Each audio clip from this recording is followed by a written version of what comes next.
Good morning, everyone. I'm gonna be sharing to you about this traditional wife, 5 roles of a Bible wife, kina Pastor Blood and his wife, Lana. Mahaba siya na video, pero shorten natin and in Tagalog. But if you want to watch this one, nasa YouTube po nila at napakaganda po ng topic na ito para sa atin ng mga married couple. Meron ding for boys, pero unahin natin itong pambabae. So, sa Hungry Generation, yan po. So, let's start. Sana mayroon tayong matutunan dito na marami, no? Number one, a wife is a partner to rule over creation.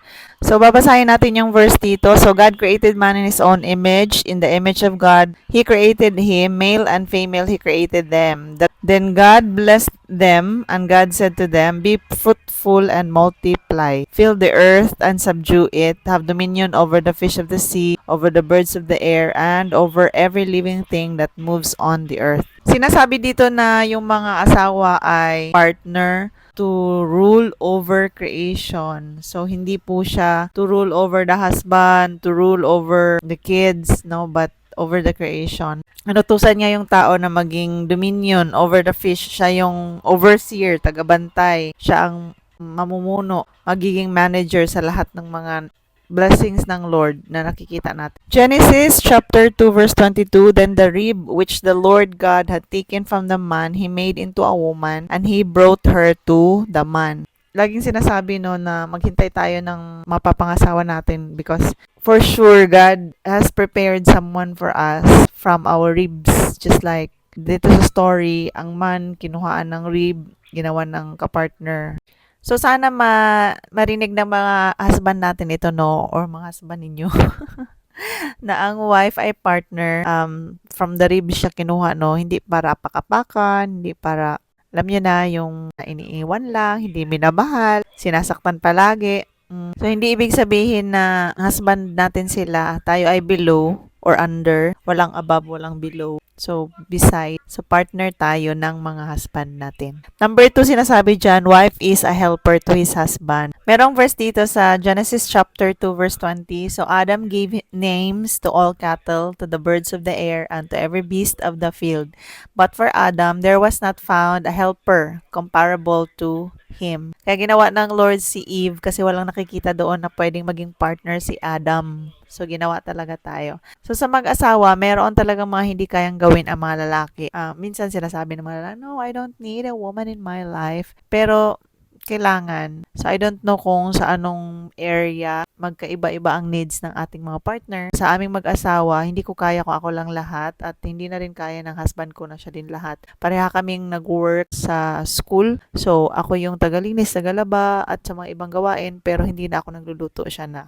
When it comes to other works, nagtutulungan kami like sa mga bata. So, hati-hati talaga kasi mahirap kung ikaw lang mag-isa. So, yung iba siguro sa inyo, kung nasa bahay lang kayo, nagpa-plan siya, inaayos yung damit ng asawa bago umalis. Mga ganyan. So, need talaga ng mga lalaki or husband ang help ng asawa. Lalong-lalo na sa ministry. So, kapag mayroong ministry, automatic na yung asawa yung kanyang partner, no, yung kanyang helper. So, number 3, wife is a crown of her husband. So, ina-emphasize nila dito sa kanilang pagpipreach na ang husband is the head, but the wife is the crown, not the neck. Kasi kapag neck ay kinokontrol niya yung head, 'di ba? Pero hindi daw tayo neck, but we are the crown. Sa Proverbs chapter 12 verse 4, an excellent wife is the crown of her husband, but she who causes shame is like rottenness in his bones. Merong dalawang party dito, yung excellent na wife as the crown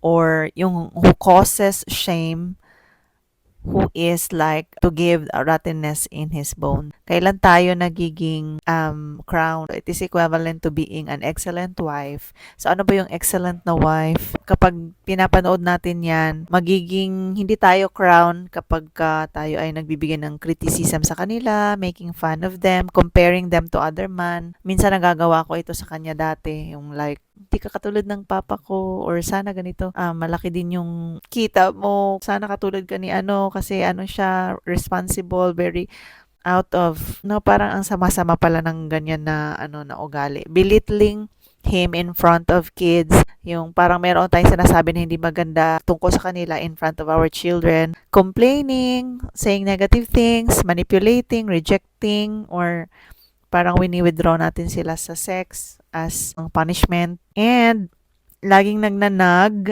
tapos shame natin sila sa, siguro sa social media yung iba, nile-lecture, kinokontrol, so nagiging hindi tayo crown sa kanila. Hindi nila dinidetalye yung kabaliktaran, no, na a wife who causes shame is like rottenness in his bone. But maybe ito yung mga babae na sa Proverbs 31 kasi, as a Proverbs 31 woman, gumigising ng maaga, nagtatrabaho talaga sa bahay, sa loob ng bahay, hindi siya pabayang ina, ginagawa niya yung best niya. So, siguro yung mga kabaliktaran, no, na siguro nag-cheat yung asawa, tapos nagmamajong lang, nagchichismis, nagmamarites, pag uwi, wala pang pagkain, hindi tumutulong, hindi naging helper, etc. etc.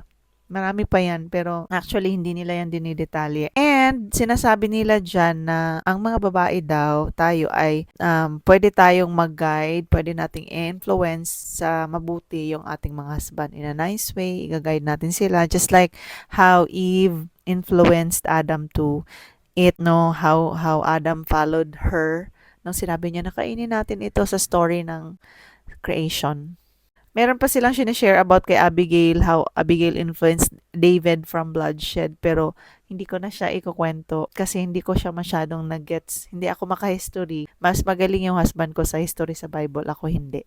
So may question si Pastora Lana sa kanyang asawa. May question siya, sabi niya, paano naman kapag hindi believer yung husband? Paano daw maging submissive? Kasi nagiging crown tayo ng husband natin, 'di ba? Kung ano tayo, hindi tayo nag-criticize, nag-submit tayo, in short. 1 Peter 3:1, wives, likewise, be submissive to your own husbands, that even if some do not obey the word, they without a word may be won by the conduct of their wives. Kahit na hindi daw believer yung husband natin, ay mawiwin natin sila sa pamamagitan ng ating magagandang mga gawi or good conduct. Aray ko. So, mapapakita natin sa actions natin, magiging light tayo, magiging different tayo, hindi natin ginagawa yung mga ginagawa ng mga hindi believer. So, magiging prayerful, magiging honoring tayo na wife. That leads to number 4, wife is to submit to her husband. So, the Bible doesn't teach women to submit to men, but wives to submit to husbands. Na-emphasize dito yung, hindi yung in general, no, na lahat talaga ng mga babae. Kasi meron daw sa trabaho, like for example, yung boss ay babae, so kung lalaki ay member lang ng company, ng kanyang boss, ay mag-submit pa rin siya sa boss niya kahit na babae. Nakafocus lang talaga dito yung sinabi niya na wife, so sa wife to her husband lang siya mag-submit. Makikita din yan ang verse na yan sa Ephesians 5:22-24. Wives, submit your own husbands as to the Lord. For the husband is the head of the wife, as also Christ is head of the church, and he is the savior of the body. Therefore, just as the church is subject to Christ, so let the wives be to her own husbands in everything.